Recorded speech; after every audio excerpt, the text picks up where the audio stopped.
Hi, I'm just reading a paper that I sent into the Essentia Foundation. Just making sure I'm in the picture here. I'm sitting at a Safeway in Newark, where I work, Newark, California. And I just wanted to park in the light here and read this. It's night, but I'm going to try to do this anyway. I sent this to the Essentia Foundation, and they decided not to publish it. They said they liked it and everything, but that I needed to publish in a journal, and then like a peer-reviewed journal, and that they weren't the proper forum for like a theory of everything or whatever, or a new theory of the universe, or introducing new natural laws, which I tried to do. I sent an article to Nature maybe like 3 weeks ago or something. They rejected it. Nobody will pay attention. It doesn't matter that I have like extreme statistical significance in my predictions, that I can predict in so many things and solve so many problems in so many fields that are paradoxes and problems in different fields in just one simple idea. Nobody cares, because the way to get to that idea is sort of complicated, but it's not. The idea itself is very simple. And so I decided to take a different route and try to use some of the implications of this theory, because it ties together things in the humanities and mathematics and science and biology and cosmology, everything, and neuroscience. And so I've been writing these articles and sending them to various places. The Essentia Foundation was like the latest one to reject me, although they did write a very nice rejection. I wrote back and said that it was like a highlight of a hard year, because they were like compassionate. They understood the value of it, but that they said they needed to protect their interests and stuff. And I understand that. So it was like the best reply I've gotten. Whereas like Nature just said, no, we're not even going to send it to review. I just would like to get to review to get candor, to get people's actual reactions that can think a little bit. That's all I want, because then I will know how to change it so that I will get a good reaction, that they'll understand exactly what I'm saying, because most people try to use the structures they have now in their mind about what the universe is and how it works to understand it, and that's not going to work. It's like that's the exact thing that I have theories about. Your way of assembling meaning is wrong.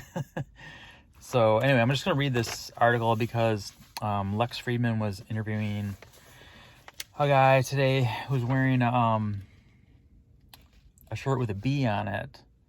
And it's like the first interview I've listened to since I sent this in, and I got rejected. And I actually wrote back and told them, people at the Essentia Foundation, what am I supposed to do? Because I did send it to peer-reviewed journals. They won't do anything with it.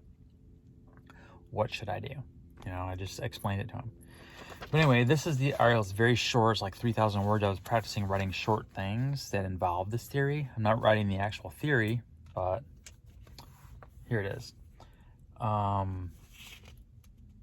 This is my cover letter and bio. I guess I'll read it after I read the article in case you're interested in my background. And a lot of the stuff in my background would help you understand this, so I recommend listening to it. But here's the article. A bee alone cannot be. Why is that? Because much of what a bee is in its totality involves relationships with other bees and the world. To be is to be in full context.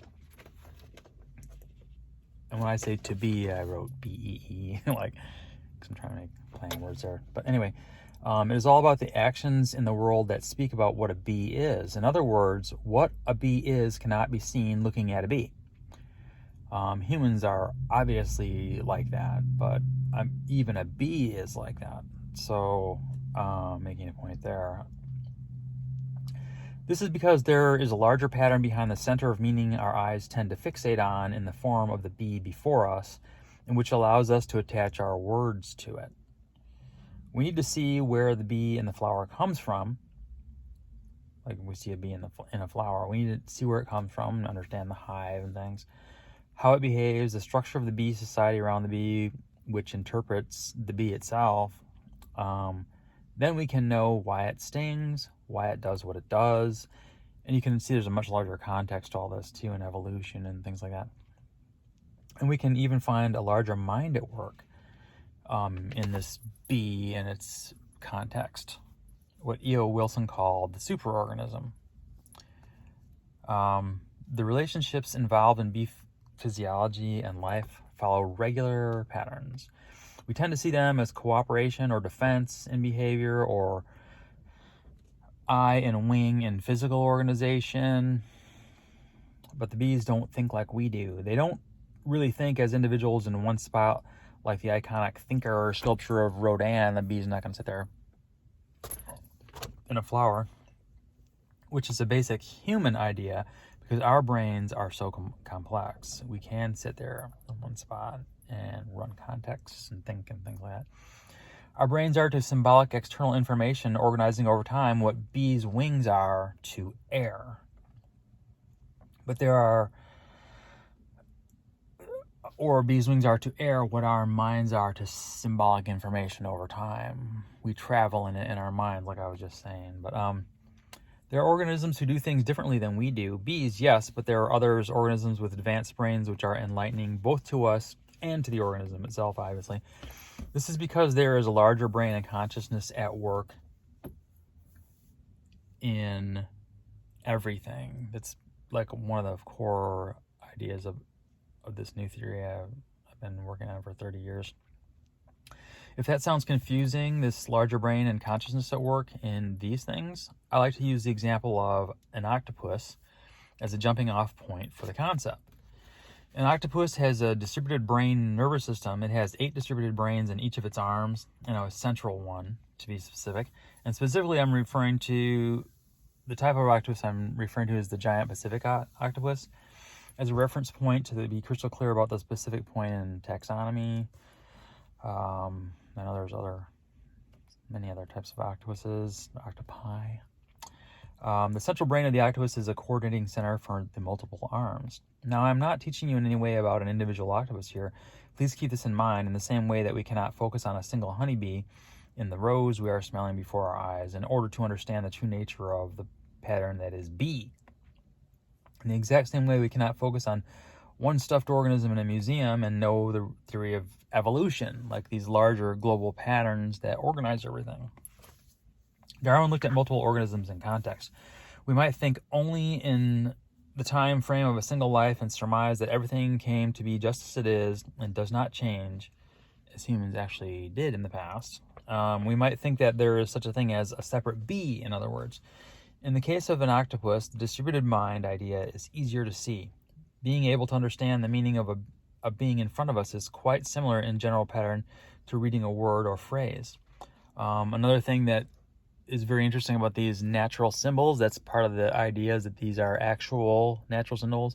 They're not just us projecting something on them. They actually are there to mean those things to the future in order for everything to exist. So like with the octopus, an arm will be lost. And like I saw this movie, The Octopus Teacher. It was like really, really good because I've been thinking about octopi for a long time. And then someone told me about this movie because I was talking to him about the octopus. And so I went and saw it, and like a shark bites off one of the arms on this octopus that you grow to know and like love in the movie. And it hides, and eventually it grows back, the arm. The car just started in front of me. Okay, he left. I was going to pause. But so it grows back the arm. So that's really interesting because it just shows this idea of an externalized brain with individual pieces that grow back. And the same thing with obviously a bee colony. You know, a bee dies and there's more being born in the hive, in the honeycomb cells all the time. And in your brain, it's the same way.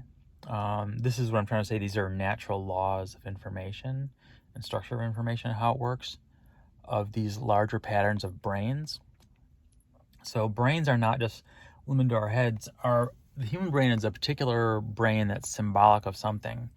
And like I said, everything is a natural symbol, and the brain can tell us things way, way beyond what we would ever imagine, because they are symbols.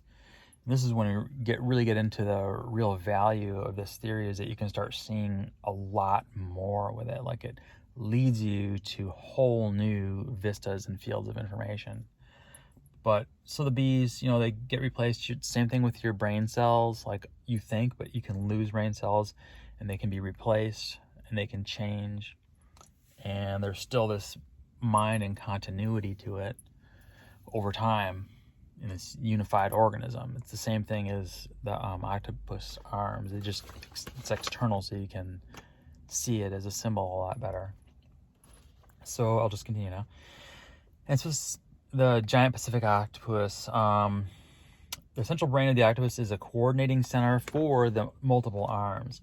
Now, I am not teaching you in any way about an individual octopus here. Please keep this in mind. This is very important. I'm using them as an analogy and metaphor, which they were meant to be used as. That's the hard part to get from this. And that's the complex part of getting from what I'm telling you to that, is the part that people always stumble on. They think I'm being subjective or something, but it fits together only one way. There's not other alternate theories. There's only one way that it fits. Just like the theory of evolution or plate tectonics or any of these other larger theories that organize information, that we can't actually experimentally do evolution or prove in the now by manipulating variables, because it's something that's happening out there that we can't do. The closest we can come is doing things like Donald Hoffman's, when he does the simulations and shows about how that constrains our knowledge. Those are extremely important foundational ideas for this theory. And the reason that I've been working on this theory for 30 years, and Donald Hoffman just came out with this book last year describing this stuff, is that I actually came up with that idea 30 years ago, and it's in my papers in my first book from 20 years ago. If you don't believe me, I have a whole chapter saying going beyond our evolutionarily limited worldview, basically saying the same thing that Donald Hoffman is showing with his things. Also, other researchers like Giulio Tononi at University of Wisconsin-Madison, he does that work with phi. And when I first heard it, I'm like, that's my idea of the best way to conceptualize what consciousness actually is. And it's so closely related to meaning that that's how you can really understand the connection between consciousness and the meanings that we see. When we're conscious of something, we see it symbolically as being related to all these other things in an instant. So it is like integrated information. I talked about this stuff at length. But anyway, getting back to this article, because it's really important. We might think only in the time frame of a single life and surmise everything. Yeah. Okay, we might think that there is such a thing as a separate bee. In other words, in the case of the octopus, the distributed mind idea is easier to see. Being able to understand the meaning of a being in front of us is quite similar in general pattern to reading a word or a phrase. Not only that, but its behavior over time and context has relevant symbolic information when seen under the ocean in context. When we read a book, and I was mentioning that with like the losing the arm thing, that's another way we can see this larger pattern in that symbolic being. When we read a book and glide effortlessly over the words, which I am really not doing right now, I'll try to stop making comments here, but when we read a book and glide effortlessly over the words, we are traveling in a world. We can read about Darwin and the Galapagos Islands, for example, and be there and travel there. A scientist in a lab dissecting a bee would not see what a bee is and would project all sorts of anthropomorphic ideas onto it. I want to avoid all these heinous ego single bee problems. Context are everything. A word, a bee, a tree, or a Boltzmann brain falling alone makes no sound. Question answered, Mr. Berkeley. Note that I didn't say alone in a forest, because the way he asked that question is kind of absurd, because a forest is not alone by definition. Because that is absurd. See Searching for the Mother Tree by Susan Svillard, for example. I actually wrote to her when that book came out. It made me cry. I love that book because it fits so perfectly with the way I say trees are a natural symbol of how things work in the universe and of the universe itself. That's another thing, is that every organism that exists is a model, like a little tiny model, emphasizing some aspect of the universe. And it's true, you can actually learn things about the universe from them. So, like Susan Villard's book, The Searching for the Mother Tree, she's up in Oregon, University of, can't remember which university now, but she just came out with this book a while ago. When it first came out, I wrote a review for it on Amazon, and then I also talked to her a little bit. I loved it so much about the fungus being cooperative with the trees and helping them to communicate and exchanging resources with them. So it's totally symbiotic. And then you can ratchet that up to things like the whole Gaia concept and things like that. That produces this whole thing. And so these minds that I'm talking about of symbolic things that interact, and that the symbolism is the interaction. It is reading and writing, reading, learning. All of these things are all part of this mind, and overall, it's like thinking, and that's why I was wanting to focus on these things. So let me keep going here.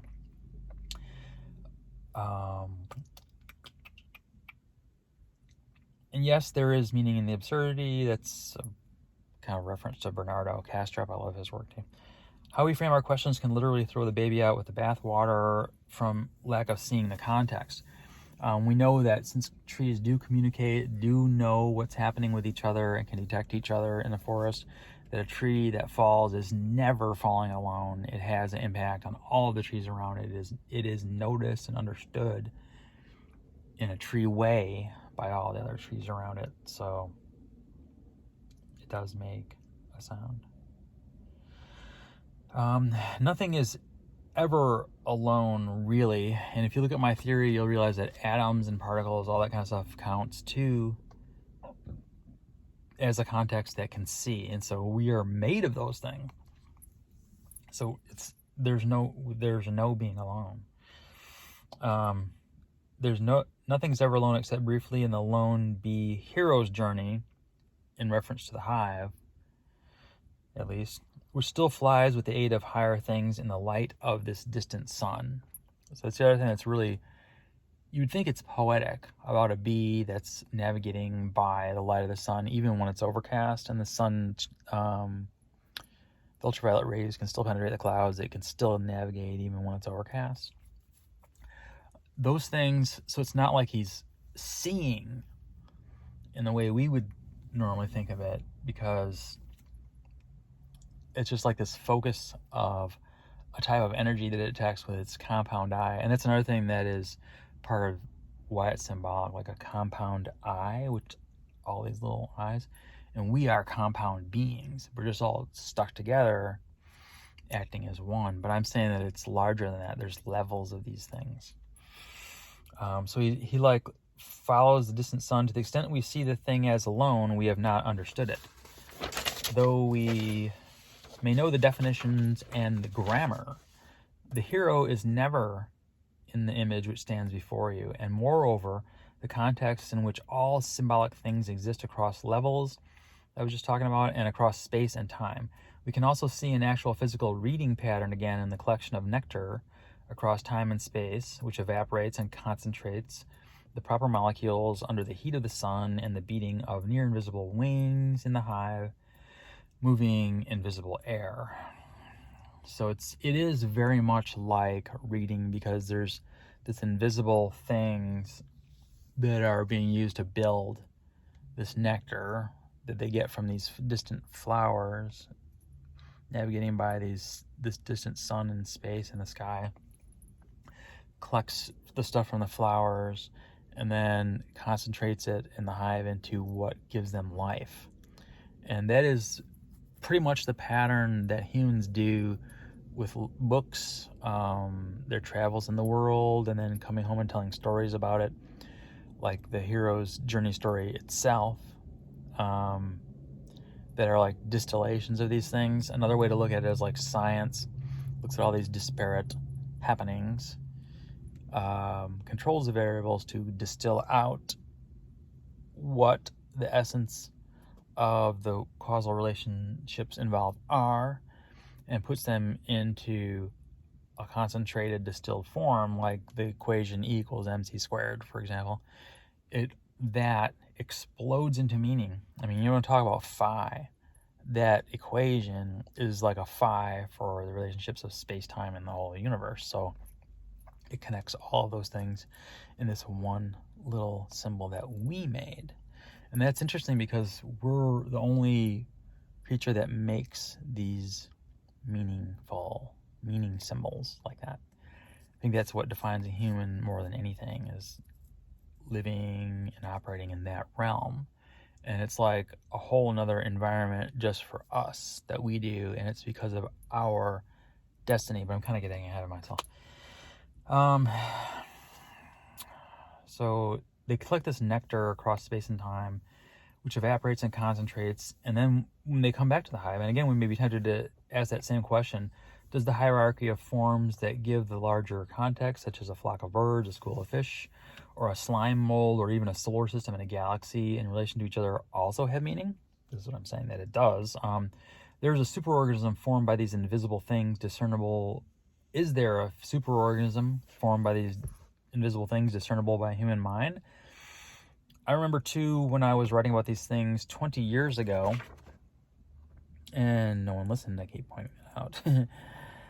I apologize for that. The numinous experience I had when E.O. Wilson's book, his other book, came out, Consilience.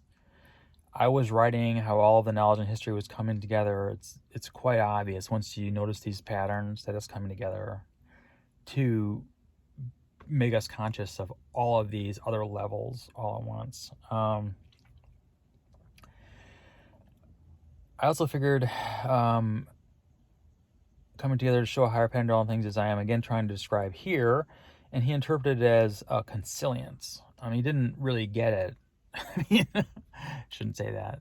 He got it more than anyone, but he didn't fully understand what was going on with that. I also figured out the paradox of what is now being called the binding problem years before they named it that.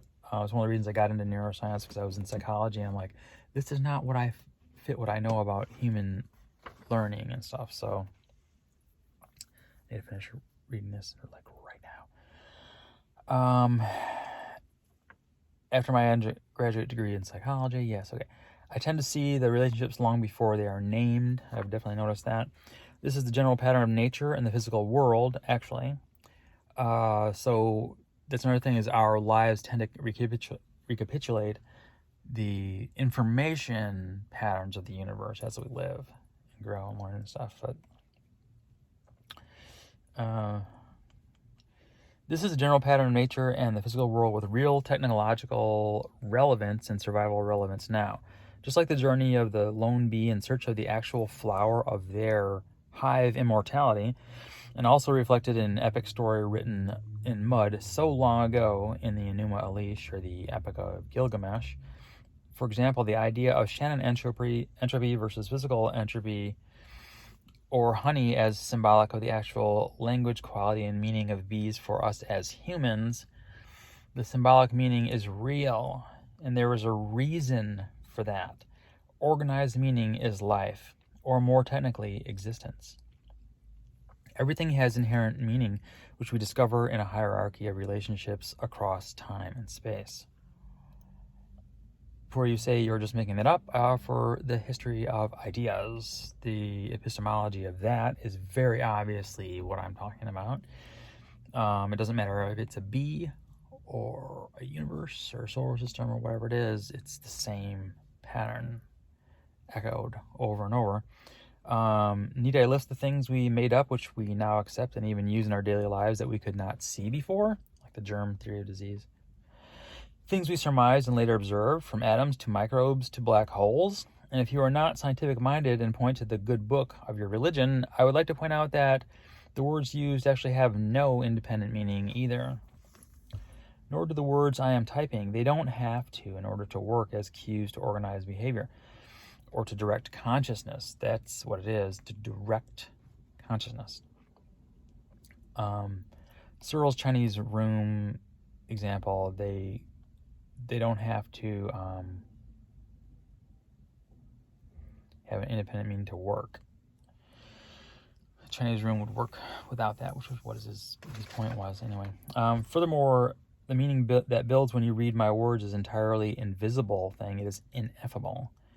All meaning is. You only see it because building miraculously in the traveling of words across your retina, and it is always evolving as long as you are moving your eyes. The motion counts.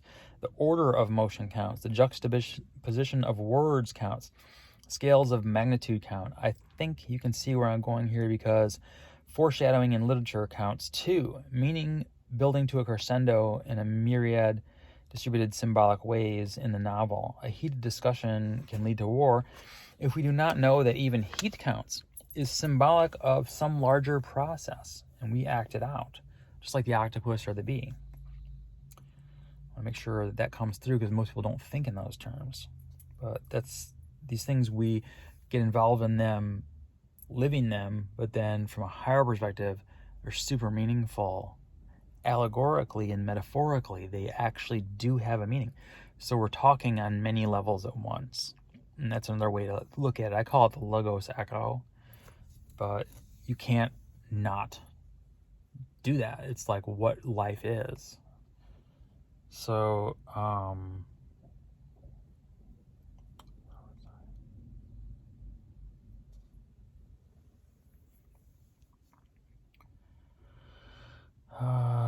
we not know that even heat counts as symbolic of some larger process and continue to argue about what it is. Heat certainly does matter to the bee colony. When it gets cold, the bees begin to move slowly, like little torpid wombats or something, or they are not made, only they are not. They're not, they're just moving slowly, like something like that, like a sloth or something. I made the connection in my mind, and that's the point, is you can make these kinds of connections and leaps in a mind, and that's not an accident. And to do it in an organized fashion is what I'm talking about. And like all things, there is a good heat and bad heat. There's a range where life can exist, for example. There's all these factors involved. Or the heat of passion, creation, or discovery as opposed to war. But the point is, the meaning is real. A mind is what makes connections across time and space, and this is the important part in both directions of time. I can't even emphasize that enough. The two directions of time are used by these processes. We live and move and do the things that are symbolic in one direction, and the symbolism and meaning comes from the other direction. That was in my first book 20 years ago. I figured that one out. That's the only way everything can work. It's literally the only way a brain can work or anything can work. It's logically impossible for it to have worked any other way. Or if you have another idea, I'm open, but the reason I'm skeptical that there is another idea is because it fits with so many things and solves so many glaring problems with various aspects of science or in history or interpretations of things. It just completely solves all of them by just understanding this, how this works.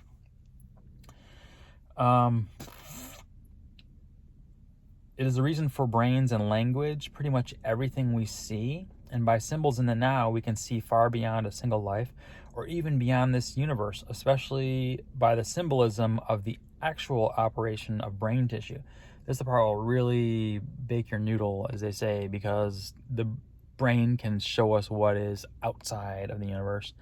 Literally, positively show us, like direct evidence. Once you understand how these laws of meaning work, you can see it. And then you realize that's what it is. There's nothing else that it can be, because everything is that. So if you realize that everything that is made of atoms, you realize there's nothing else that something is made of. Everything is made out of atoms. It's like as logical as that. So if you realize that everything is a symbol and it's also functional, then you understand that we need to figure out what the symbol is telling us, and then you can find out, and they can tell us a lot of things about physics, about what's outside the universe, how the universe started, all that kind of stuff. Who we are, what things actually are, because they're symbolically something. It's almost like learning the definitions of words, and then you can understand the language. Only this is like the language of reality that I'm talking about. So let me get back to this. God, I gotta stop doing that. This is why I have a hard time writing a short paper, because I keep wanting to fill in and tell people all these really cool things that go along with it.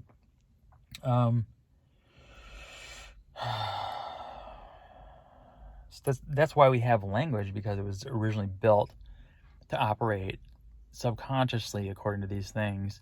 And the reason it's subconscious is because we're paying attention to the functional things we need to do right now to survive.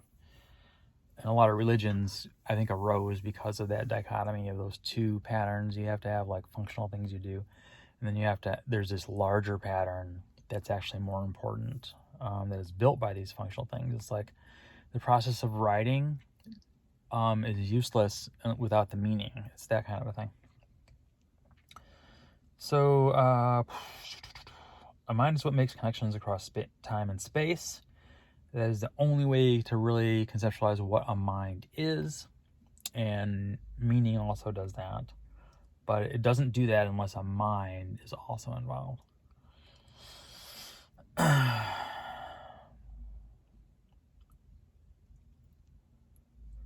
What makes the actual objective symbolism of the natural world hard to see is the ego survival valences, like I was just talking about, and the relatively constricted now. The same reason birds and bees don't understand evolution, for example.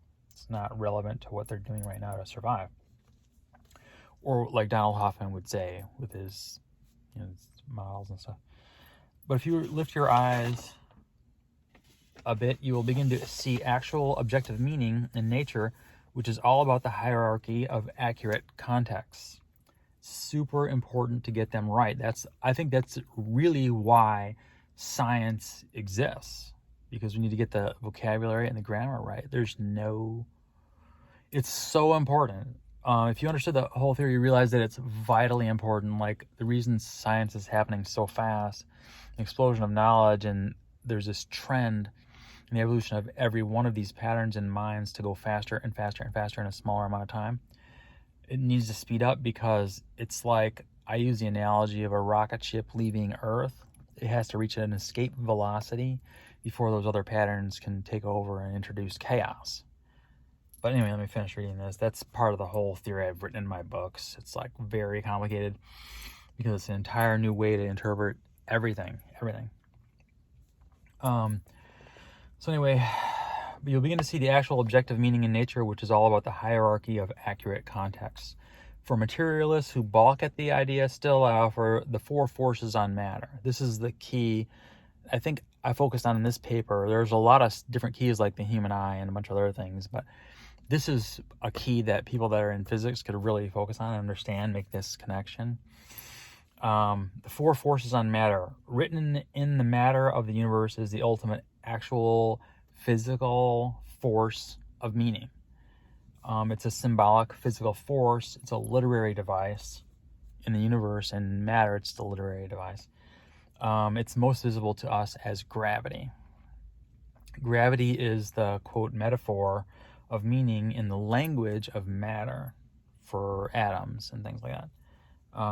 In the workings of gravity, we see the hierarchy of meaning, and we can also see demonstrated why it exists and how it exists. It has a lot to do with why humans exist, so it is important, obviously. But all these things I can talk about all day long over many, many lifetimes. The point is that the pattern formed by all these things is an extended, larger mind.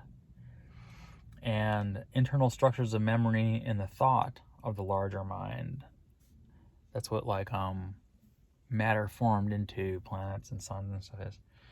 I've written extensively for decades unpacking all the relationships and distilling the natural laws of the nature and animation of this universal mind. What we see as meaning is the operation of this mind. We're looking at we're pulling apart these communication patterns, looking at the two ends where we are in this time and space and trying to distill out what's going on in the larger mind. So, because we live in a universe that supports symbolism, That's why we have a brain. That's why brains are enabled, because you can have a smaller model of a greater pattern. That is like the key. And why there's a logos echo. It's this pattern of existence that allows us to have language and to think within a larger mind or universe. And the things that they're doing with those minds, I talk a great deal about that because it makes a lot of sense too. But then you understand what computers are, everything. You understand totally what's going on. Anyway, I've written extensively for decades unpacking all the relationships, instilling the natural laws of the nature and animation of the universal mind, like that one of the smaller, larger thing. What we see as meaning is the operation of this mind. Every work of symbolic information is laid down by movement of life toward this higher meaning. The universe is a textbook or a literary work. There actually is foreshadowing in these larger patterns. You can see the future in them. You literally can see the future in them because meaning is the future coming like this. And it's a good metaphor is like, since humans are also symbolic, just like trees and octopuses and octopi. I mean, I really need to remember to say that. And then bees, they're all symbolic and stuff like that. But we're symbolic, and we can look at how we're symbolic and understand the universe. This is one of those things right here.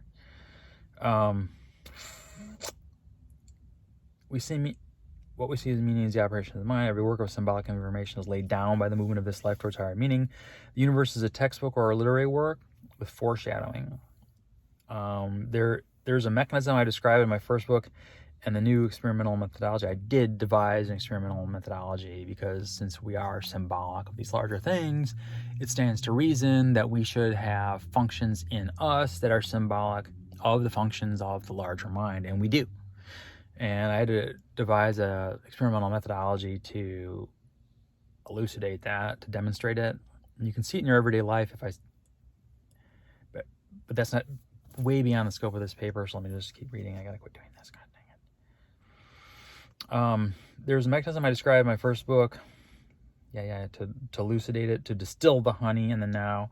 So here I wanted to try again for people to understand, as I have done periodically in the past, in this journey of the thought life. Plus there's a 3,000 word limit for this site, so I need to keep going. The universe is an intercommunicating symbolic system, exactly like a brain. Even though the cells can live and die, the eternal pattern remains, because ultimately that is what matters.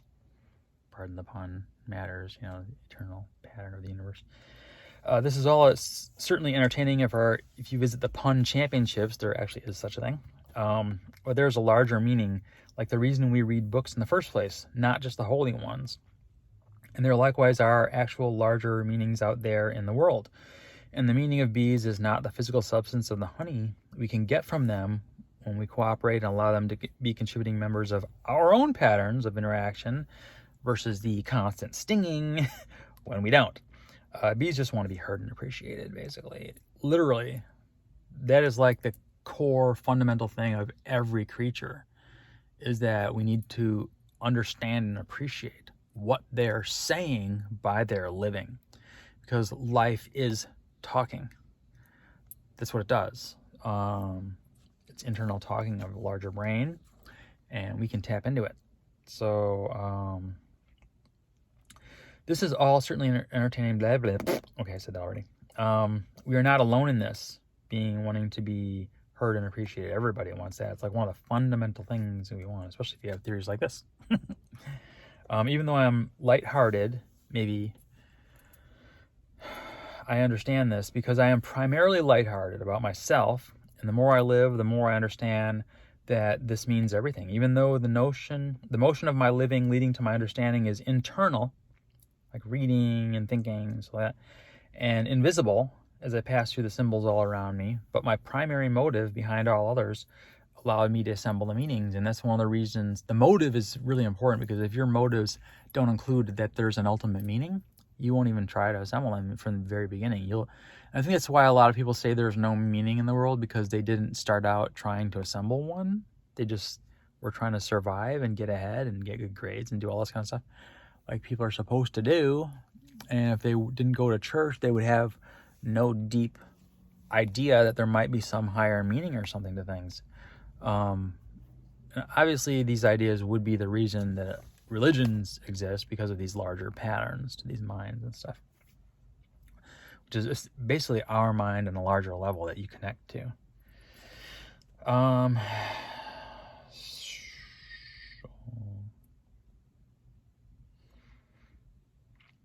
Even the woman, but my primary motive, okay, motives are super important.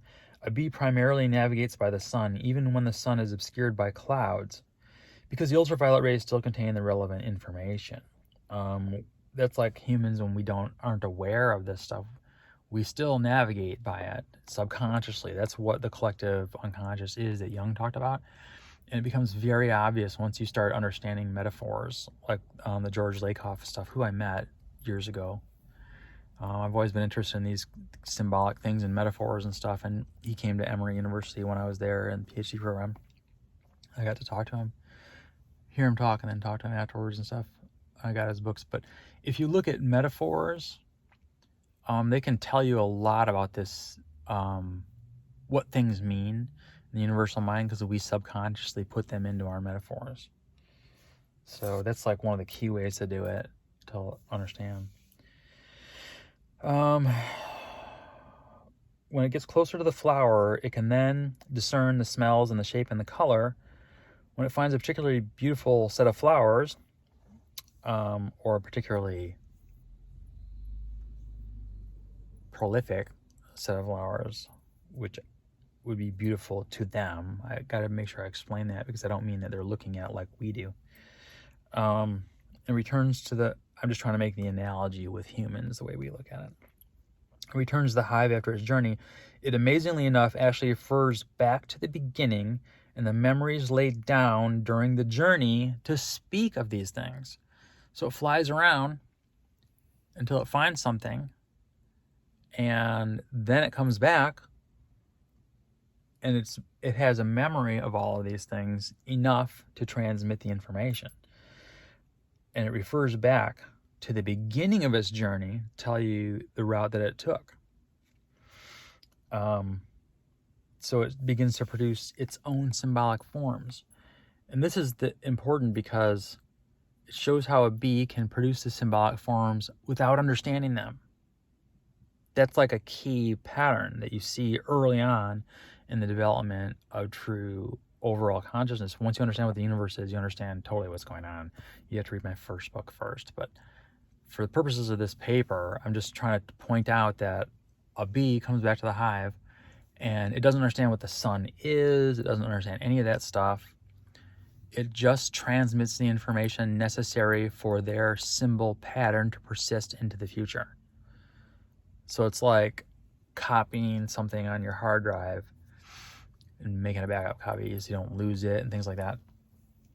All these patterns in nature keep perpetuating and repeating because they're important to be read. And that is why selection is not selection by the survival of the fittest, but by the necessary meanings for the future to exist. So, which is super important to understand everything, basically. So anyway, let's talk about the bees some more.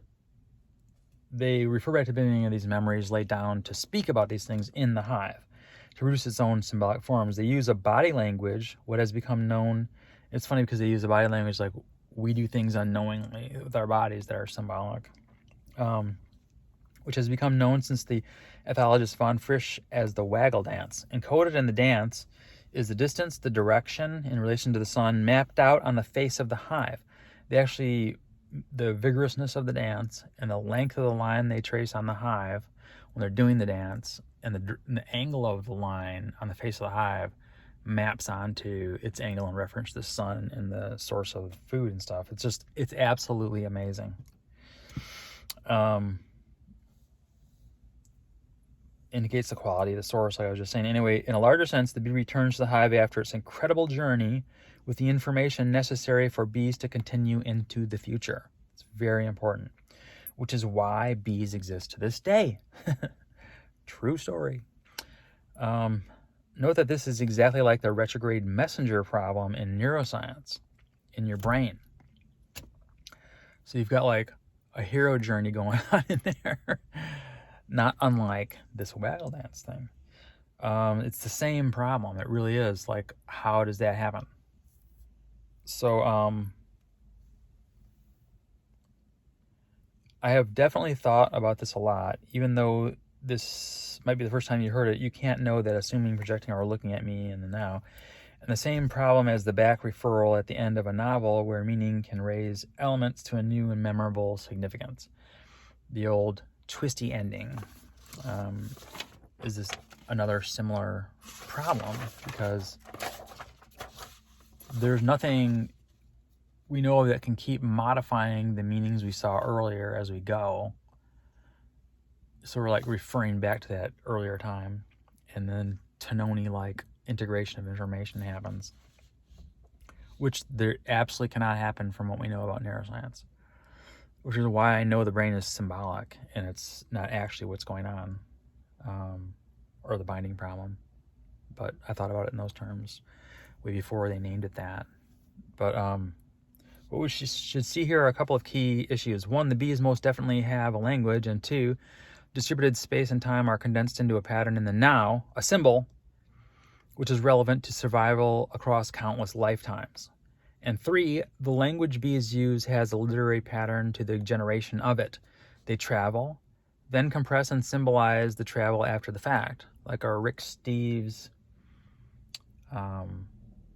travel book.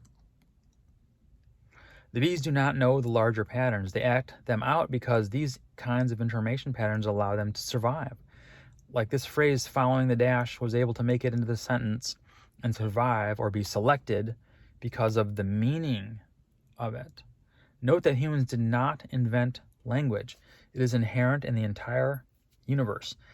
But like the bees, they can be forgiven for not noticing the larger pattern and nature of these things, like bees and octopuses do not. That doesn't mean the meaning is not there.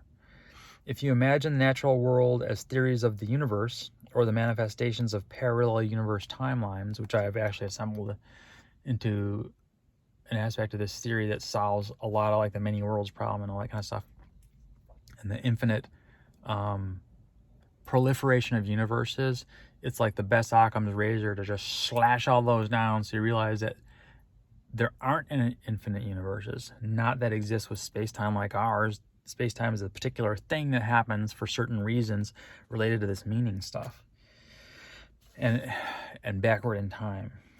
So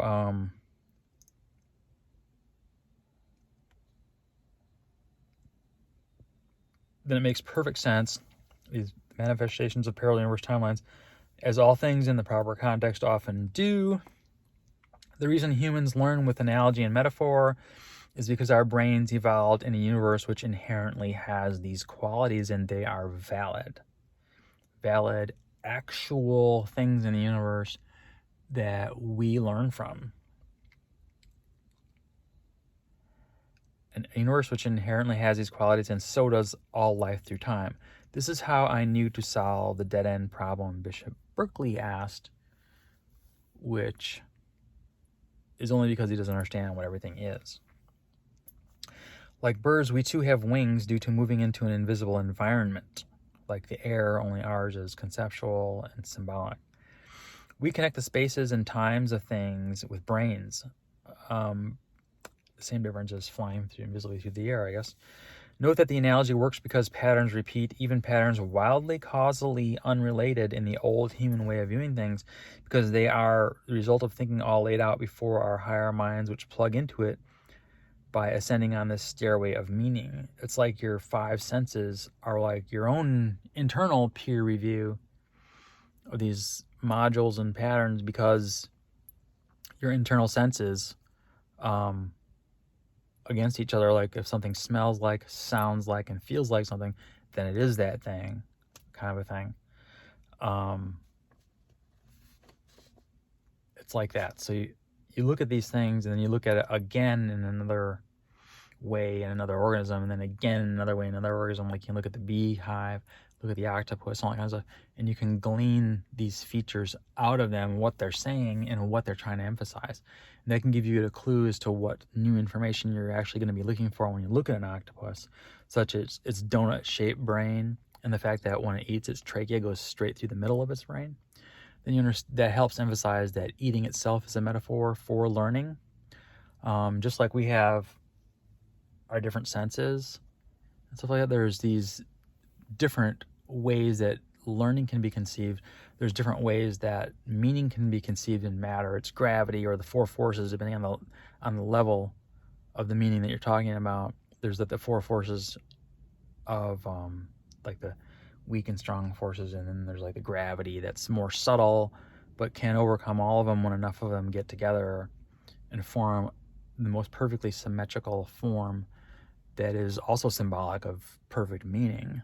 And that's how you get the perfect meaning, by using a lot of words, like I'm using all these words to describe this concept.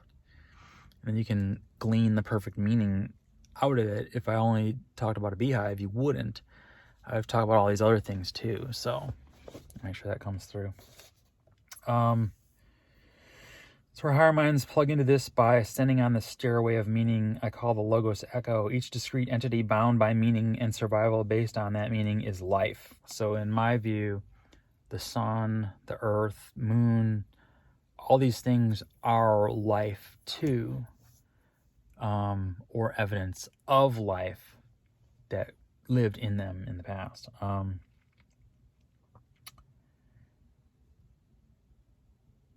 In the sense that exists now, it exists because it is now or will be important to some higher pattern. This is how the progression of knowledge and the physical universe itself works. The old twisty ending, folks. Yep.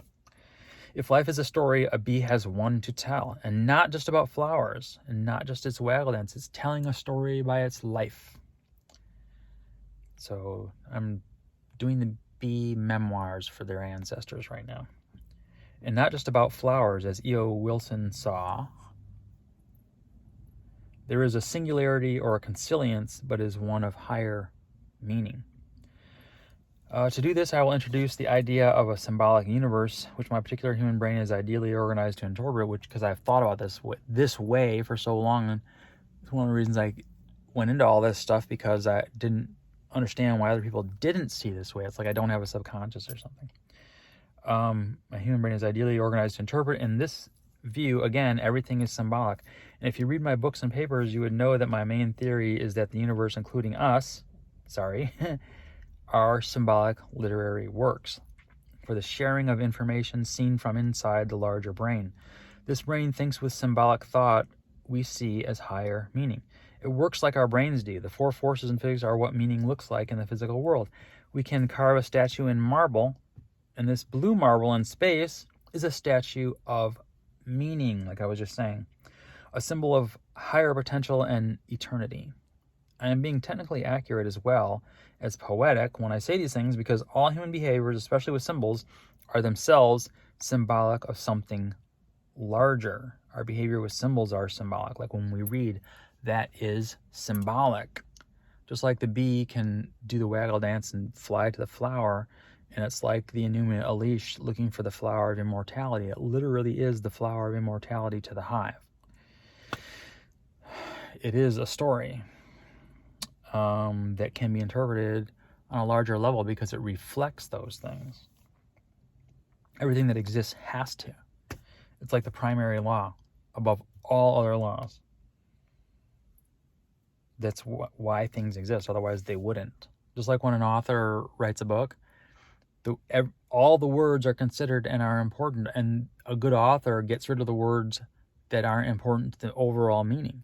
And that is exactly what happens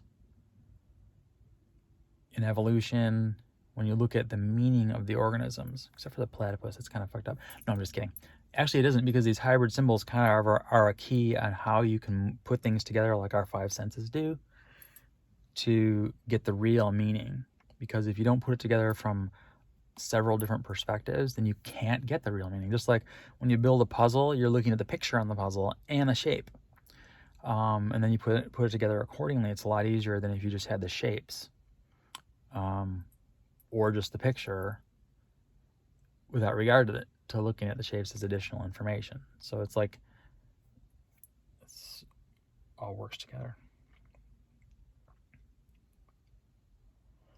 So a human brain and body are symbolic too. And when I start talking about what the brain symbolizes and what the body symbolizes, it's freaking amazing how perfectly it reflects this stuff. And I came up with this theory before I even thought about the human body as being symbolic at this level. I had to work at it and finally figured it out. When I first came up with the theory, I predicted that it would be, but I didn't know exactly what it was.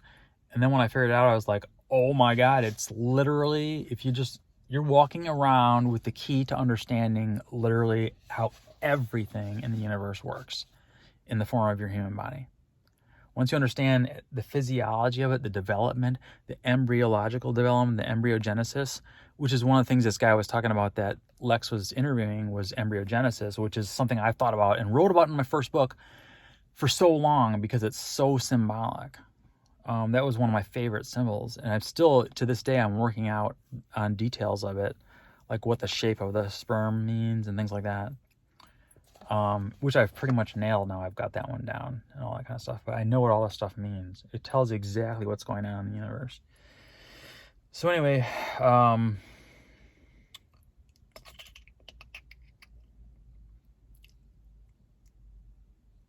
the brain thinks with symbolic thought we see as higher meaning. It works like our brains do. The four forces are what meaning looks like. Our behaviors, especially with symbols, are themselves symbolic of something larger. A human brain and body are symbolic too. Our behaviors are symbolic. We can learn about physics from our own physical makeup. We can learn about what exists outside the universe by looking at a human brain as a symbolic structure as surely as we read a word or watch a bee and understand its symbolic logical language and physical design. We can peer into the past looking at the symbols in the now and know the interior of suns and the thinking of the universe over time. This is no different. The epistemology of science is the externalization of the operation of our most objective and universally motivated mind. Science is a prosthetic device so that those who cannot walk in these symbols can attach a chair to an electric lift on a rail. I'm trying to bring all this technology in there. It comes from science. And ascend on the stairway nonetheless. Human thought is also symbolic. Looking at the working of our own minds, we can recognize our roots and see our future in the same way like the foreshadowing thing I was talking about. We can see our future in these things. That's the thing is like, you don't need to look into a crystal ball. Look at Earth. And you can tell what's happening in the future by what's happening now on Earth. You literally can see the future. Like things like war and all these different things are symbolic of something that's happening, that's going to happen in the future, that's happening in the future if we don't correct the problem in the now. But that's totally in my new book. I can't even start with that stuff because it'll just confuse you, so never mind on that. We can peer into the past looking at the symbols in the now and know the interior of suns, obviously, because we could never go into an interior of a sun, but we can know what's going on in there by knowing the property of the things that are outside of the sun. In the same way, knowing the symbolic properties of things that are happening on larger patterns, like a larger brain, and understanding that the universe is a larger brain, we can understand what's happening outside of the universe by looking at our brain. Our brain actually is what the universe brain is symbolizing, because our universe as a brain also symbolizes something larger than that. Just think Mandelbrot said, if you don't understand infinite levels of scale. But when you start putting these levels of scale together, it's freaking awesome. You gotta like understand that our brains are so, I think, unique in this hierarchy of these symbolic operating forms, in that we can put it all together in one place on this planet. And I think this planet is very unique that way too. But anyway, I keep going on with this stuff. We can peer into the past. The epistemology of science and externalization of the operating of our most objective and most mind, a prosthetic device so that those who cannot walk can do this stuff. We can recognize our roots and see our future in the same way we can stand in nature and see our future and our past at the same time on all levels. It's something you can do like right now. Where you're sitting, see something, I'm looking over at a stop sign right there in a tree, and these different things, ATM machine, those things, I'm seeing their past, because it takes time for light to travel. So I'm seeing the past, but the past also is a future. It's a potential future that I could go towards. So this is what's happening naturally with physics, the physics of our perceptions. And it is symbolic. It tells you about the structure of the universe in microcosm. And that is that when we look into the deep past and we see like the inflationary period or the cosmic background radiation and posit this inflationary period from the way that things are organized and all that kind of stuff and the smoothness of the universe and things, these things also reflect the future. These large, especially at the early universe, reflects the future that we're coming to in mind and now. I totally wrote about this in my first book and show how it's reflected in everything, the way epistemology works and knowledge and things. And then I actually figured out what the inflationary period actually was, what was happening then, and why the inflationary period happened. And it's very, very, very cool and interesting. It integrates with everything and solves a lot of problems. So let me get back to this guy. I gotta stop doing that. Physically, because it takes time for light and sound to travel, and we can move according to what we see to bring a future seen in the past into being. That is the conscious entity embedded in the thought loops of space-time. And they are kind of like recursive thought loops everywhere. Like an animal being pulled into a niche is recursively interacting with its environment, which shapes it. And then it gets better at living in that environment, goes farther into it, then it shapes it more like that. And we're doing that with the symbols around us, and they are also paying attention to symbols too. Animals totally pay attention to symbols, and you could test this symbolically. If you can pull out some universal symbols from nature, I mean, you can test it experimentally with symbols, that animals should react to these things that are symbolic of things that are higher things, especially like other primates and stuff. But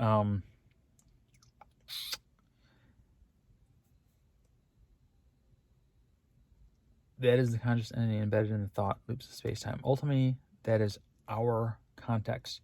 We use all of it to think and owe our existence to this larger mind. So when you're thinking, don't think your thinking is just in your head, because your thinking happens by how you're embedded in space-time and the nature of how the patterns of time and space for you to reach something as opposed to perceiving it and things like that. All of that stuff is super relevant, and it also is part of your thinking. So anyway, that was the paper I sent in that they rejected at the Essentia Foundation, who wants to show that everything is mind. Yeah, I don't get it. I don't get it. Above all, because of the stuff that Bernardo Castro writes, the stuff that I have written so many times and thought about so much, all that stuff. He is so good at arguing for it and coming up with more examples and things. It's just amazing.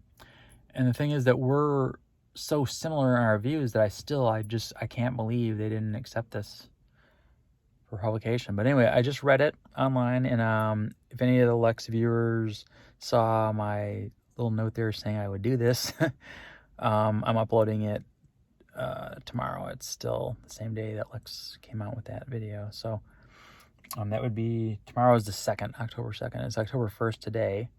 And last time I looked, it was like 11 hours ago. Maybe now that this is an hour-long video, it was probably 12 hours ago that he had that video come out.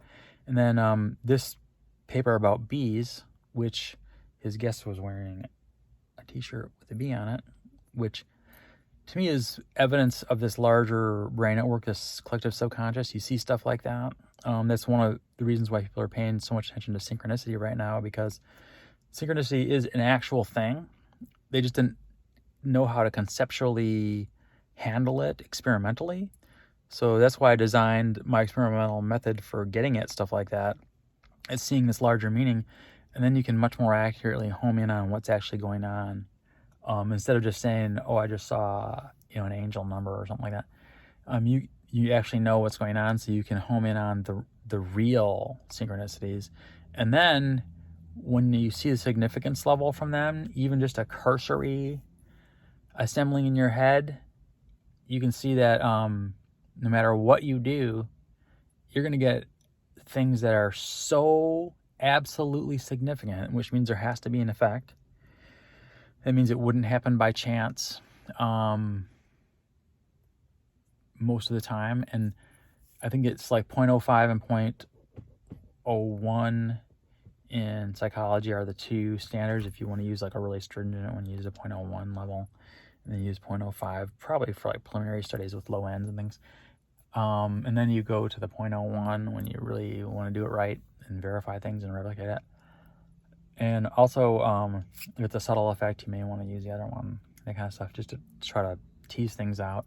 I'm just throwing ideas out right now. What point I'm trying to make is that with these synchronicity things and these seeing the two ends of the larger mind at work, which is what they are, using you as part of the symbolic system, just like a bee is a part of the system of the hive, the symbolic superorganism, we are like that. We form a larger brain and stuff, but the significance levels are higher than anything you find in science, literally anything. And they're so high that when you start doing things that Gary Schwartz at University of Arizona, where I first presented this methodology, uses my methodology in his book Super Synchronicity, and he shows that a lot of these would take longer than the current age of the universe to happen by chance, like many, many times longer, and they need exponential notation for you to write the magnitude of how significant they are. So it's really, when I say that this meaning stuff is the most significant thing, like it's much more important in natural selection than any kind of survival consideration, this is what I'm talking about, because we know that little tiny effects in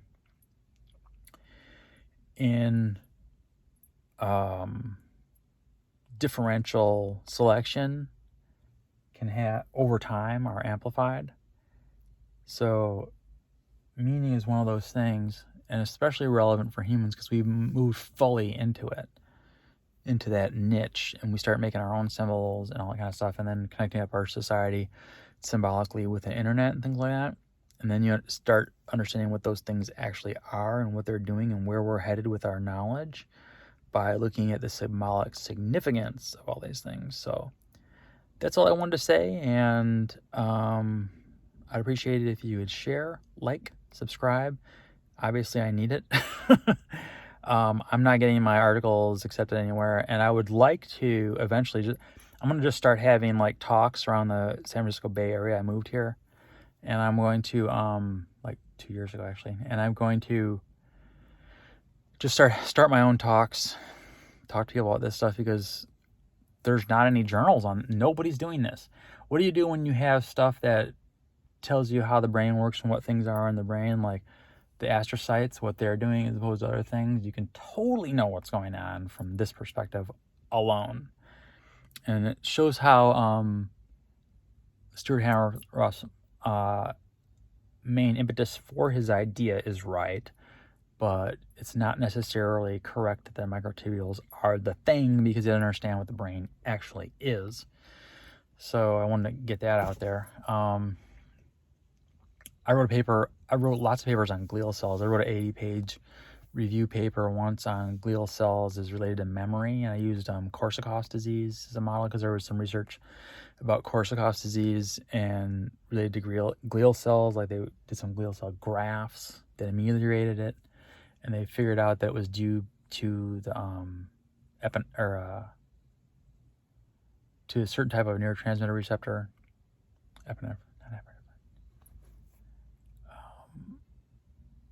the beta adrenergic receptor. It just took me a second. And much stuff like that. But anyway, I wrote all these papers. I wrote a paper I sent to Francis Crick once, and we talked about that one for a long time. He loved the idea of meaning, but he didn't get the whole picture, and so he didn't get it. And then he wrote that book about the astonishing hypothesis afterwards. I tried to talk him out of it, tell him how important meaning was and all this kind of stuff, but he still did it. And then, of course, when you have a brain system like the universe, then stuff develops within it. It's like a meme. It serves a purpose for the brain, and so it survives. And that's the template for these ideas that I talked about before Susan Blackmore came out with the idea for the meme machine book. I used to read things like the Lumsden and Wilson stuff on gene culture evolution, because I thought that was something that had to happen when I was really interested in psychology when I was younger.